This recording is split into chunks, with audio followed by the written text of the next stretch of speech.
तर बघा आपण न्यू पॉईंट बघणार आहोत आज शेड्यूल के यामधील ड्रग अँड कॉस्मेटिक ॲक्टमधील.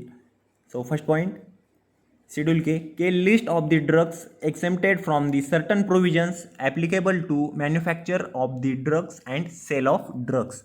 तर यामध्ये मेडिसिन्सच्या मॅन्युफॅक्चरिंग आणि त्याच्या मेडिसिनच्या सेलिंगसाठी लागू असलेल्या काही प्रोव्हिजन्समधून सूट मिळालेल्या मेडिसिनची लिस्ट यामध्ये दिलेली त्यांनी. Next, class of drugs is not sold for medicinal use and that each container label conspicuously with words not for medicinal use. तर यामधील जे ड्रग्स आहेत ते मेडिसिनल यूजसाठी किंवा त्यामध्ये विकले जात नाही, ते मेडिकलमध्ये आपण ते विकू शकत नाही. आणि त्याचबरोबर त्यामध्ये प्रत्येक कंटेनरवर स्पष्टपणे लिहिलेलं आहे की यामध्ये नॉट फॉर मेडिसिनल यूज असं यामध्ये लिहिलेलं आहे. ते आपण मेडिसिनल यूजसाठी यूज करू शकत नाही मेडिकलमध्ये.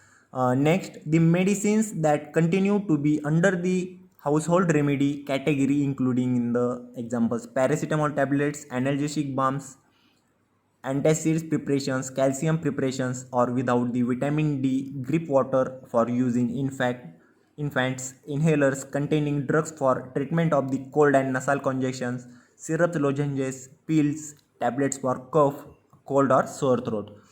तर यामध्ये दिलेल्या हाऊस होल्ड रेमेडी म्हणजे काय, घरगुती उपचारासाठी किंवा आपण जे लोकली नियमितपणे घरात जे मेडिसिन्स यूज करतो, ड्रग्स यूज करतो, मग त्यामध्ये एक्झाम्पल्स दिले आहेत बघा. यामध्ये पॅरासिटामॉल टॅबलेट्स, ॲनाल्जेसिक बाम्स असतील, त्यामध्ये अँटॅसिड प्रिपरेशन्स असतील, कॅल्शियम प्रिपरेशन्स, विटॅमिन डी, त्यामध्ये सिरप्स असतील, टॅबलेट्स फॉर कफसाठी, कोल्ड ऑर थ्रोटसाठी. हे जे एक्झाम्पल्स दिलेले आहेत त्यांनी, these are the use in household remedy.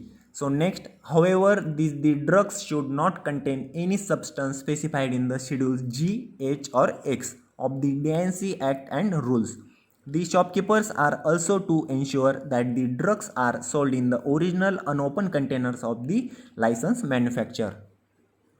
तर बघा यामध्ये DNC ॲक्टनुसार व त्याच्या रूल्सनुसार वरील दिलेले जे ड्रग्स आहेत त्यापैकी शेड्यूल G, H अँड Xमध्ये कोणत्याही प्रकारचे सबस्टन्स हे त्यामध्ये दिलेले नाही आहेत त्यामध्ये.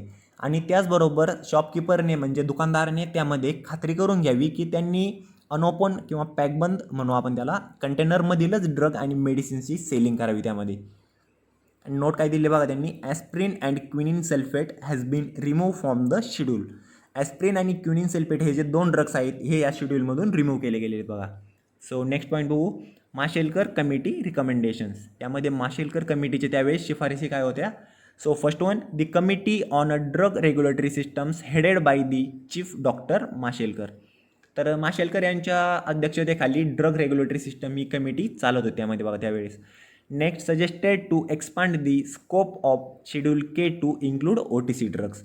मग नंतर त्यामध्ये OTC ड्रग्स ॲड करण्यासाठी शेड्यूल केला एनलार्ज एक्सपांड करण्यात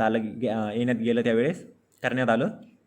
so next, the ultimate objective is to enhance public access to commonly require medicines but at the same time ensuring quality of delivery. मग त्यामध्ये बघा OTC ड्रग्स त्यामध्ये त्याला add करण्यासाठी schedule केला त्यावेळेस एक्सपांड करण्यात आलं. आणि देन आफ्टर दी याचं मेन उद्दिष्ट काय होतं मग त्यामध्ये दिलेलं अल्टिमेट ऑब्जेक्टिव्ह.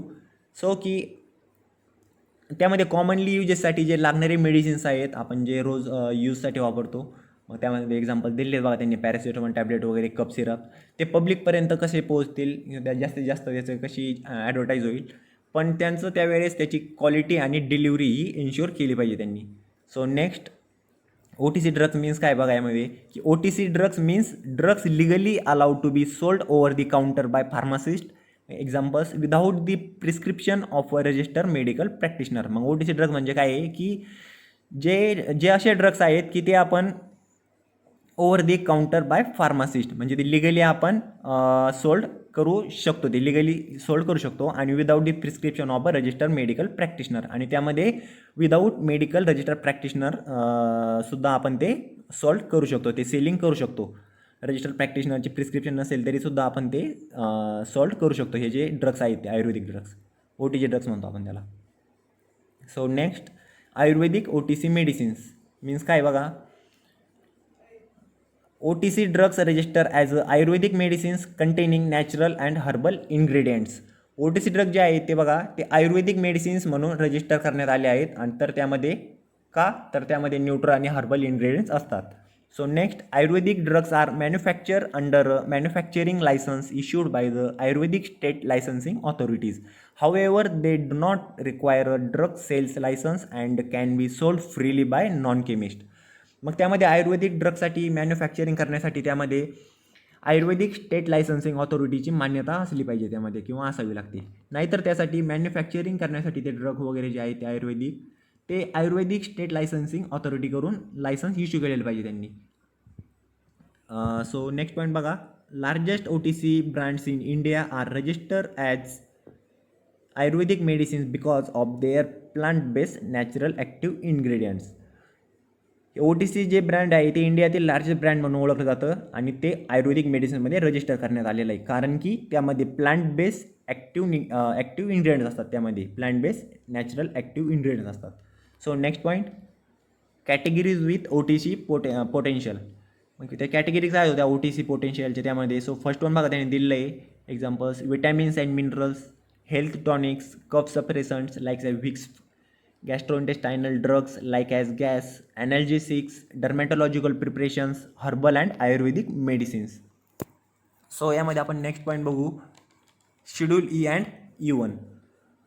तर यामध्ये काय दिलेलं आहे, schedule E1 first, list of Ayurvedic, Siddha and Unani पॉइझन्स. तर त्यामध्ये आयुर्वेदिक, सिद्धा आणि युनानी याचे पॉइझन्सची यामध्ये लिस्ट दिली बघा, त्याचे एक्झाम्पल्स दिले आहेत. So snake पॉइझन्स, arsenic, mercury and CuSO4 means CuSO4 means आपण त्याला कॉपर सल्फेट म्हणतो. व त्यामध्ये एक्झाम्पल दतोरा, भांग अँड गांजा. So thank you.